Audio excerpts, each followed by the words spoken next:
입춘이 되면 보통 입춘대길, 건양다경이라고 하는 한자를 써서 대문에 써붙이곤 하지요. 봄이 시작이 됐으니 크게 길하고 경사스러운 일이 많이 생기기를 기원한다라고 하는 뜻입니다. 그러나 이런 바람은 입춘이기 때문에 저절로 주어지는 것은 아니죠. 우리가 새해가 되면 새해 복 많이 받으세요 라고 하는 인사를 하지만 새해가 되었다고 복이 저절로 오는 것은 아니지요.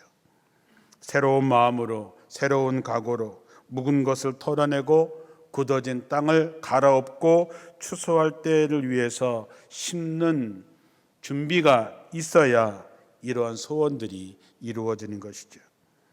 우리 인생도 우리의 신앙도 농사 짓는 것과 별반 다르지 않습니다. 농사는 과정이 반드시 필요하지요. 한 번에 되는 농사는 없습니다. 로또에 당첨되듯이 어느 날 갑자기 되는 법이 없습니다. 과정이 중요하고 과정이 없으면 결과도 없습니다. 우리가 다 아는 얘기지만 이제 입춘이라고 하는 것을 맞이하면서 우리 자신을 점검해 보면 첫 번째는 때를 아는 것이 중요합니다. 때라고 하는 말은 너무나 중요한 말이지요. 우리에게는 두 가지의 시간, 두 가지의 때가 있습니다. 하나는 입춘, 우수, 경칩, 춘분 이렇게 나가는 시간의 때가 있고 그 다음에 어떤 일이 주어지는 때가 있습니다. 무르익은 때, 하나님의 때에 그 어느 날 그런 때가 우리에게 있습니다. 중요한 것은 내가 지금 무엇을 해야 될 때인지를 모르는 사람은 결코 무엇이든지 성공할 수 없다라고 하는 것입니다. 농사를 지을 사람이 내가 뭔가를 심어야 될 때와 거둘 때를 모르면 그 농사는 망칠 수밖에 없는 것처럼 우리의 인생의 때도 분별하지 못하면, 그래서 그 때를 놓쳐버리면 우리의 인생은 실패할 수밖에 없습니다.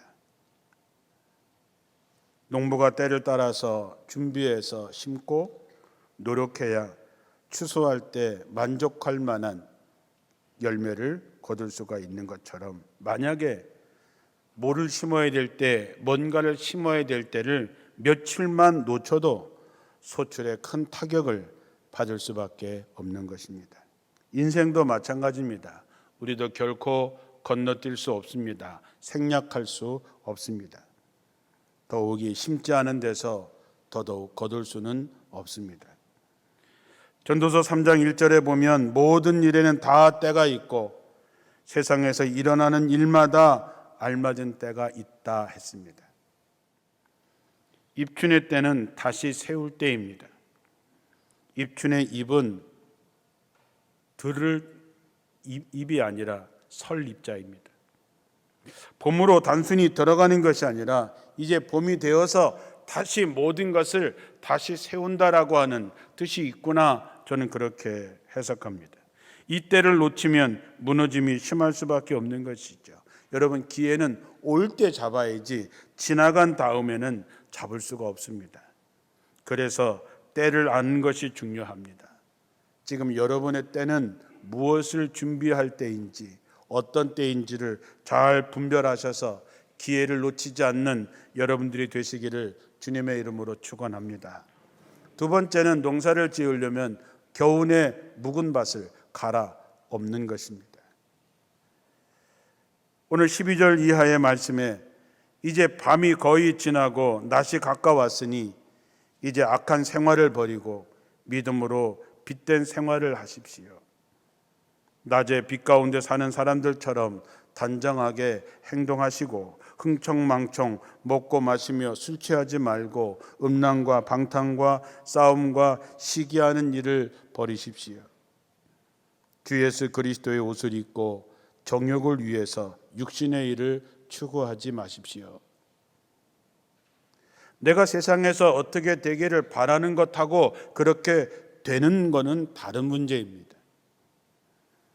내가 마음먹은 것과 마음먹은 대로 사는 사람의 결과는 다릅니다.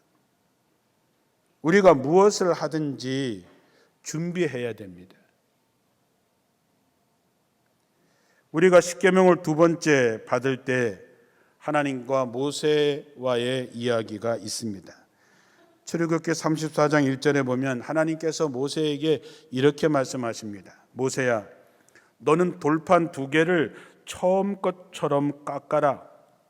그러면 네가 깨뜨려 버린 그 돌판 위에 쓴 그 말을 새로 만든 돌판에 새겨 주겠다. 너는 그것을 내일 아침까지 준비해서 아침 일찍 시내산에 올라와서 이 산꼭대기에서 나를 기다리거라. 이렇게 말합니다. 하나님께서 깨뜨려진 그 두 번째 십계명을 다시 주시기 위해서 모세에게 준비하라고 한 것은 뭐냐? 똑같은 돌판 두 개를 깎아서, 그래서 내일 아침 일찍 시내산에 올라와서 산꼭대기에 서서 나를 기다리고 서 있거라 하는 것이죠. 여기 어느 하나 준비가 안 되면 안 되는 것입니다. 돌판을 준비하기가 쉽지 않지요. 여러분, 그 돌판을 들고 시내산 꼭대기까지 아침 일찍 올라간다는 것도 힘든 일이지요. 그 찬바람 부는 산꼭대기에 서 있는 것도 쉽지 않지요. 그러나 하나님께서 말씀하신 것입니다. 십계명을 새길 돌판 두 개를 준비해라. 아침 일찍 시내산에 올라와서 산꼭대기에 나를 기다리고 서 있거라. 여기에서 어느 하나가 준비 안 되면 안 되는 것입니다. 하나님은 우리에게 똑같은 말씀을 하십니다. 그런데 우리는 힘들다고, 어렵다고, 귀찮다고, 내 생각에는 안 해도 될 것 같아서. 그러나 여러분, 하나님의 말씀에 어느 하나라도 안 하면 그냥 거기까지인 것입니다. 씨를 뿌리려면 먼저 묵은 밭을 갈아 엎어야 됩니다. 호세아 10장 12절에도 너의 묵은 땅을 가는 농부처럼 이제 다시 시작하라. 그리고 선한 씨앗을 뿌려라. 그리고 무엇을 해야 할지 나한테 물어라. 그러면 내가 너희에게 가서 온갖 좋은 복을 쏟아부어 주겠다라고 말씀하십니다. 우리가 씨를 뿌리려면 묵은 밭을 갈아야지요.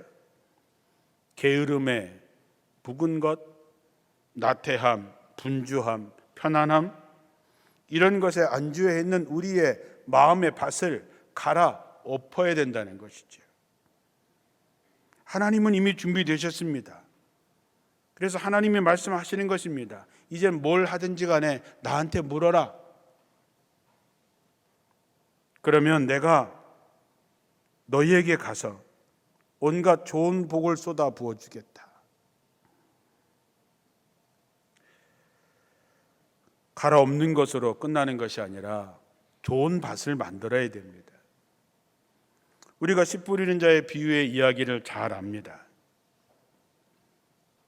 어떤 씨는 길가에 떨어져서 새들이 먹어버리고, 어떤 씨는 돌짝밭에 떨어져서 뿌리를 내리지 못해서 타 죽고, 어떤 씨는 가시떨기 위에 떨어져서 자라는데 기운이 막아져서 결국 결실하지 못하고, 어떤 씨앗은 좋은 땅에 떨어져서 30배, 60배, 100배의 결실을 맺었다는 것이죠. 여기서 가장 중요한 것은 뭐냐 하면 농부나 씨앗에 문제가 있는 것이 아니고 어떤 밭이냐가 문제인 것입니다. 밭은 우리 자신입니다. 여러분이 어떤 밭이냐에 따라서 뿌리조차 내리지 못하기도 하고, 뿌리를 내리기는 하지만 세상을 이기지 못하고, 염려와 근심의 가시덤불에 얽혀서 결국 결실하지 못할 수 있습니다. 그러나 좋은 땅이 되면, 좋은 밭이 되면 30배, 60배, 100배의 결실을 얻습니다.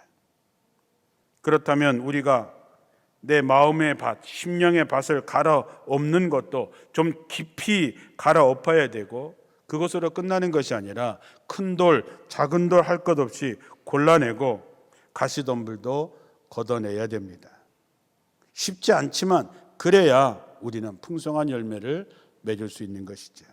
아무리 힘들고 어려워도 해야 할 일은 해야 되는 것입니다. 사랑하는 성도 여러분, 밭은 준비되셨습니까? 하나님께서 여러분에게 축복의 씨앗을 뿌려주실 텐데 밭은 준비되셨냐 하는 얘기죠.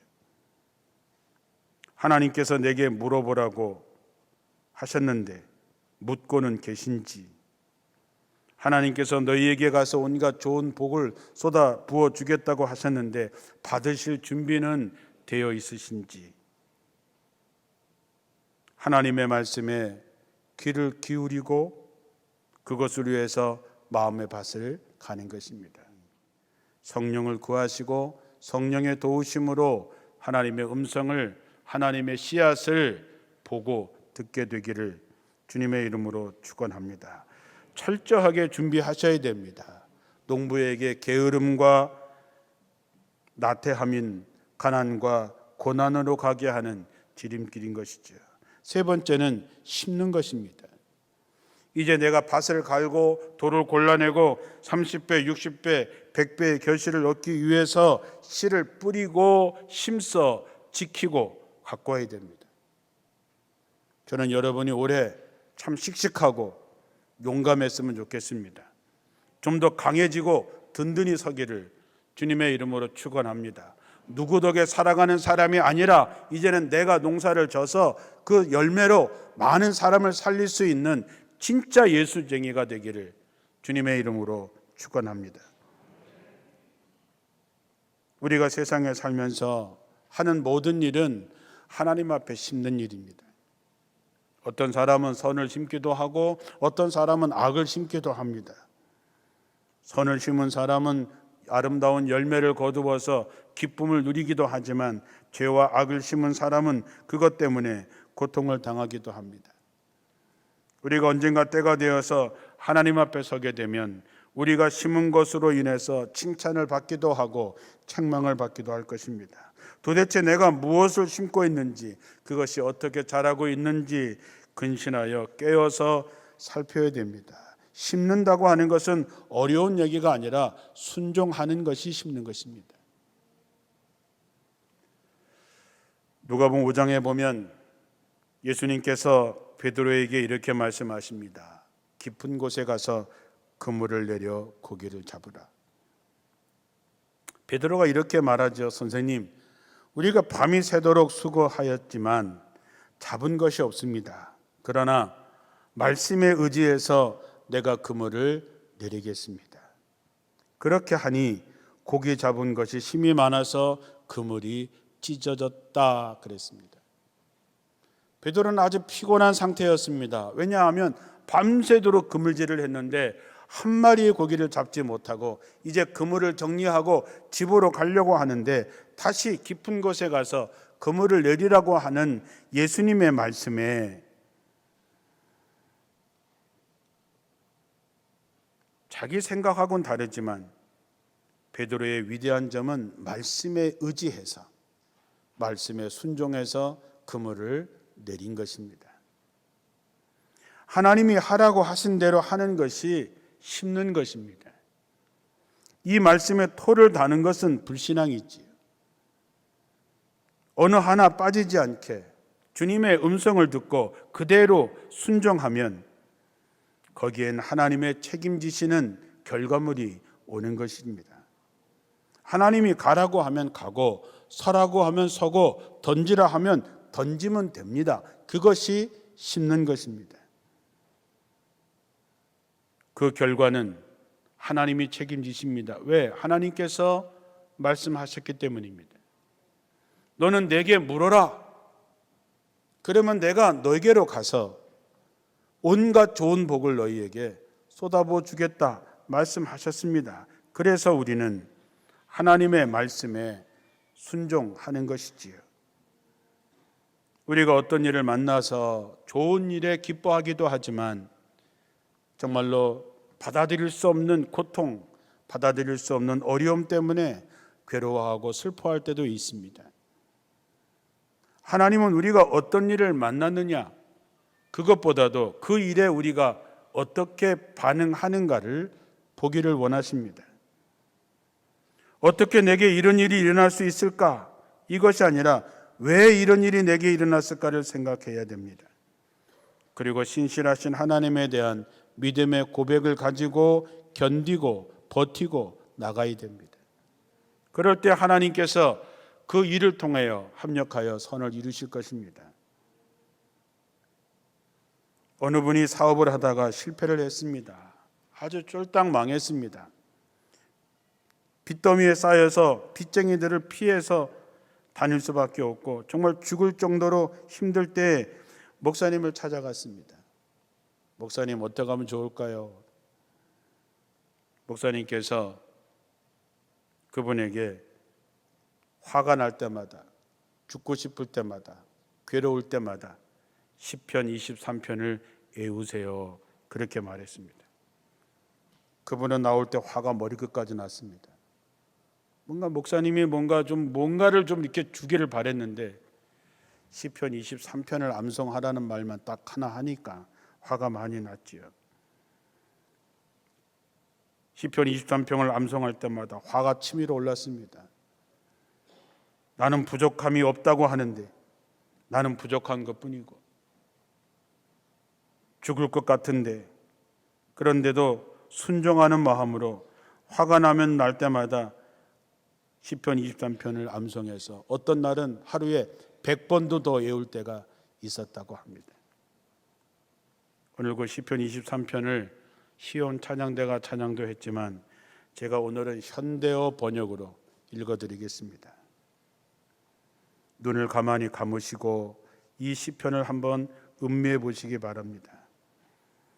여호와는 나의 목자시니 내게 그 무엇이 부족하리요. 편히 쉬라 푸른 풀밭으로 인도하시고 고이 쉬라 시원한 시냇가로 데려가시니 내게 생기를 불어넣으시고 똑바른 길로만 이끌어 주시니 주님이 아니고서야 주님의 이름이 아니고서야 어찌 그러리. 나 죽음 그늘 두려운 깊은 골짜기 지난다 해도 아무런 두려움 없이 가리라. 주께서 내 곁에 함께 계시니 목자 손에 들려있는 지팡이와 막대기처럼 인도하여 주시니 하고 많은 시름 사라져버리고 이 마음 이렇듯 든든하여라. 원수들 두 눈 뜨고 쳐다보는데 보란듯 이것 앞에 잔치상 차려주시고 귀한 손님 대접하듯 기름 발라주시며 잔이 흘러 넘치라 하고 부어주시네. 아, 그 누가 이렇듯 행복하리요. 이처럼 포근하리요. 주님의 손길 살아 생전 끊이지 않으리니 이 목숨 살아 숨쉴 동안에 주님의 전에 오래도록 살으리이다. 힘들고 어려울 때마다, 죽고 싶을 때마다 이 암송을 외웠던 권사님의 마지막 결론은 어느 날부터인가 마음이 자유로워지기 시작하더랍니다. 빚으로부터, 돈으로부터, 괴로움으로부터 자유로워지고 평안해지고 나중에 재기에 성공했다는 간증이지요. 요한복음 8장 31절에 보면 예수께서 자기를 믿는 유대인들에게 이르시되 내 말이 너희 안에 거하면 너희가 내 제자가 되고 진리를 알지니 진리가 너희를 자유케 한다 그랬습니다. 세상의 돈이 우리를 자유케 하는 것이 아닙니다. 권력이 자유롭게 되는 것이 아니죠. 내 어떤 경험이나 체험이 우리를 자유롭게 하는 것이 아니라 하나님의 말씀이 우리를 자유롭게 하는 것이죠. 온실 속에 있는 나무가 크고 강하게 자라려면 온실 밖으로 나가서 비바람, 눈보라를 이겨내야 큰 나무가 될 수 있습니다. 그런데 우리는 밖에 나가는 것을 두려워합니다. 하나님께서 나가라고 하는데도 여기가 좁사오니 하면서 순종하지 않습니다. 그렇게 되면 우리는 영적인 어린아이를 벗어날 수 없는 것이지요. 입춘이 되면 겨우내 움츠러들었던 생명들이 이제 기지개를 켜고 새 생명을 위한 치열한 싸움을 벌일 것입니다. 여러분 봄에 들에 나가 보면 아주 연약하고 부드러운 새싹이 겨우내 얼어붙었던 딱딱한 땅을 뚫고 올라오는 그 생명의 신비함, 어떻게 저렇게 연약하고 부드러운 것이 저렇게 딱딱한 땅을 뚫고 올라올 수 있을까? 참으로 신비합니다. 마찬가지로 우리도 하나님 앞에 순종함으로, 공감하고 감동하고 동참함으로 하나님이 주시는 새 생명을 나타내게 되기를 주님의 이름으로 축원합니다. 정말 그 어느 때보다도 용감하고 씩씩하게 떨치고 일어나 심어야 됩니다. 마지막으로 하나님께서 이제 어떻게 역사하시는지를 우리는 기대하며 하나님의 은혜를 누리며 살면 됩니다. 우리 교회는 지난 118년 동안 우리가 상상하는 것 그 이상의 훨씬 많은 것을 세운 교회입니다. 우리를 통해서 얼마나 많은 사람들이 구원에 이르고 우리를 통해서 얼마나 많은 생명이 살아났는지를 알게 될 것입니다. 우리는 원주뿐만 아니라 대한민국의 전 세계에 많은 씨앗을 심었습니다. 지금도 필리핀에, 인도네시아에, 아프리카에 우리는 우리가 무엇을 심었는지조차 모르지만 때가 되면 우리가 후원하고 심고 했던 씨앗들이 큰 숲을 이루게 되는 것을 보게 될 것입니다. 왜냐하면 우리가 심은 것에 대해서는 하나님께서 결과로 이루실 것을 믿기 때문입니다.